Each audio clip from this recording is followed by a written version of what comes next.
The bank is at rest in lending them any money they want to, with the agreement, okay, this is time that will return the money. So cooperative society is also beneficial for farmers, for them to join, so that they will be able to get things from bank and even from the government. Another source of farm finance is the government agencies. We have such as the National Directorate for Employment, the NDE, Agricultural Development Project, ADP. They give loans to farmers for their farming activities. They will also return that. Then self-finance, that's another way the farmer gets money.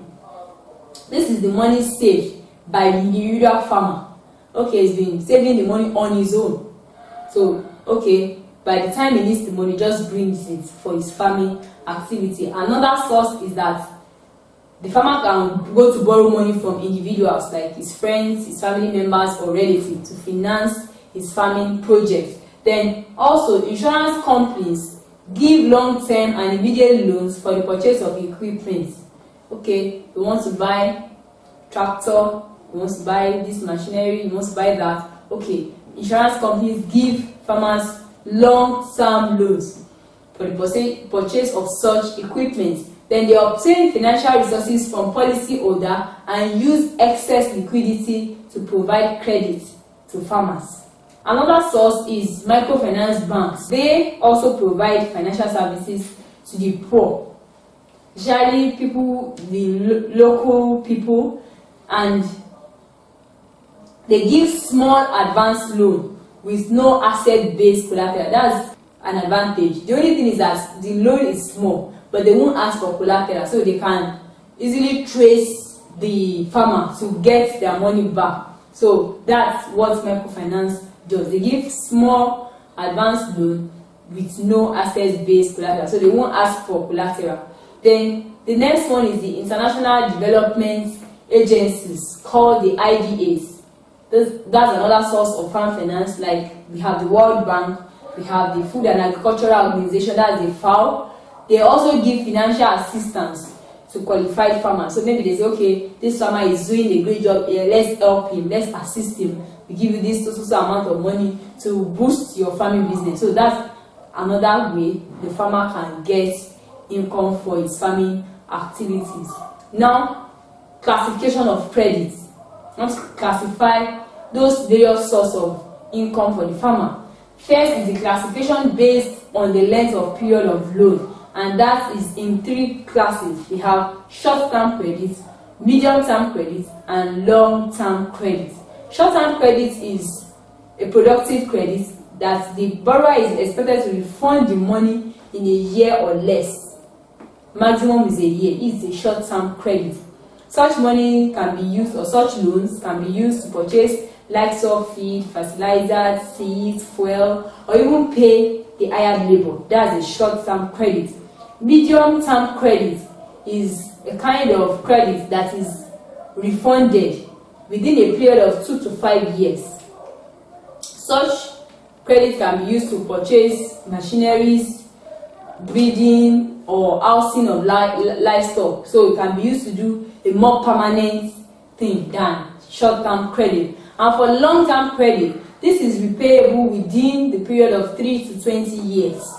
So this can be used to establish fixed assets, such as buying a land, building farm buildings or dams and irrigation projects. So it can be used for fixed assets. That's what the advantage of a long-term asset, but it's repayable within 3 to 20 years. Now, the next classification of credit is based on the sources of credit, where the money is coming from. And that is in 2 classes. We have the institutional credit and the non-institutional credit. Institutional credits are credit granted to the farmer to institutions like have the commercial banks, cooperative societies, insurance companies, agricultural banks. So the money is gotten from a particular institution, an established one. While non-institutional credits are credits that are granted to farmers that are not related to institutions. For instance, the personal service of the farmer is not associated with any institution. Money he collects from his friends, he borrows from money lenders, family members. The thrift and savings society, they are not institutional credits. So That's classification based on the sources of credit. Then the last classification of credit is the one that is based on liquidity, and that is in two classes. So we have loan in cash and loan in kind. Loan in cash is the type of credit or loan farmer in form of physical cash, that's in form of money, to set up their farming business or to expand it, but it's always in cash. The loan is in form of cash, and such cash is given to farmer for the purchase of seeds, implements, agrochemicals, fertilizers, and the rest. And such money or such loans are usually paid back to the bank with interest. That is loan in cash. They get physical cash that is refunded back to the bank with high interest. The second type of classification based on liquidity is the loan in kind. This is the type of loan or credit given to the farmer in kind or material form. This does not require money, even though it is a loan, but it's not monetary. For instance, can give seeds to the farmer, you can give fertilizers, you can give him agrochemicals. Those are examples of loan in kind. They are not monetary cash, and they are not necessarily refundable. You don't have to pay for it, but sometimes the farmer has to pay for such produce that were given to him in material form. Now, the problems that farmers encounter from some credit sources. Problems encountered by farmers from some credit sources. We mentioned several credit sources, so we'll be looking at each credit source and the problems the farmer is likely to encounter. The first credit source is the commercial bank. In commercial banks usually are usually in favor of large-scale farmers only. So if you're a peasant farmer, you may not get anything from the commercial bank, because a large-scale farmer has implements, has building houses, has enough collateral to give to the farm to get money, unlike a peasant farmer. So that's a challenge encountered by the farmer. The next challenge encountered by the farmer from commercial bank is that they demand collateral, which farmers cannot provide. Okay, the collateral will depend on the money you are asking for. And I have explained collateral earlier that is a property that you put down. Okay, this is the document of my land.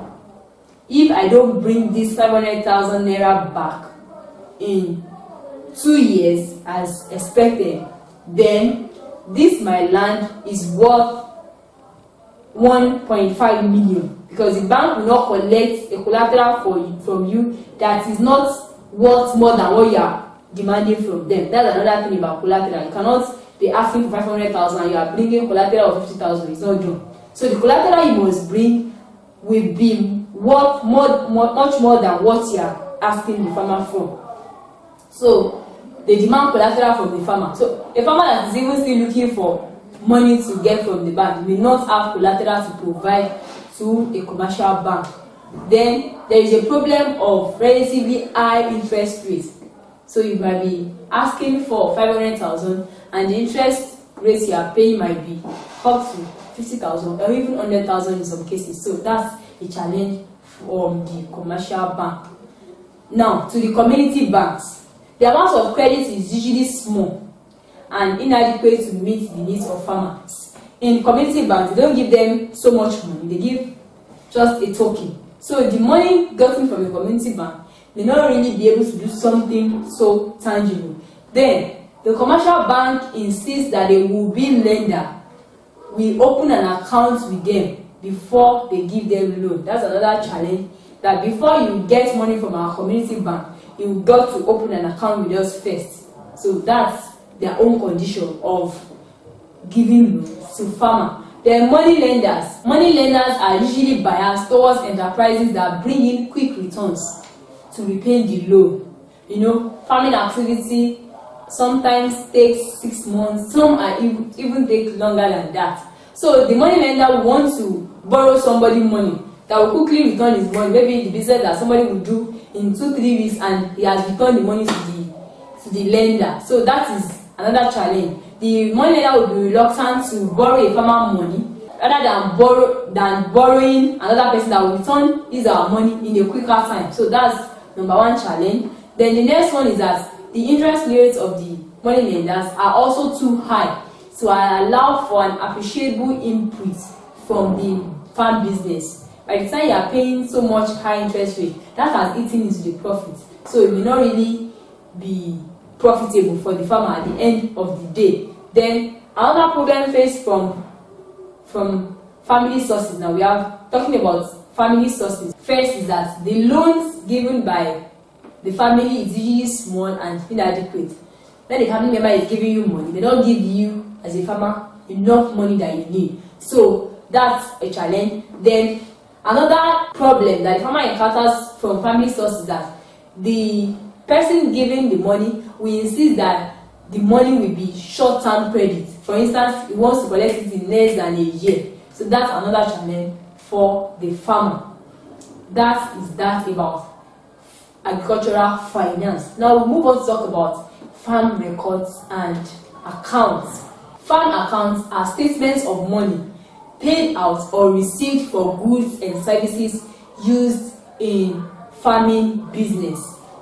The statements of money, okay, we bought this, we sold these goods at this rate. So the statement of money paid out or received for goods and services used in farming business is what is called farm accounts. While farm records are written documents showing major activities going on in the farming business. Okay, on the 3rd of May 2012, we bought this. Okay, on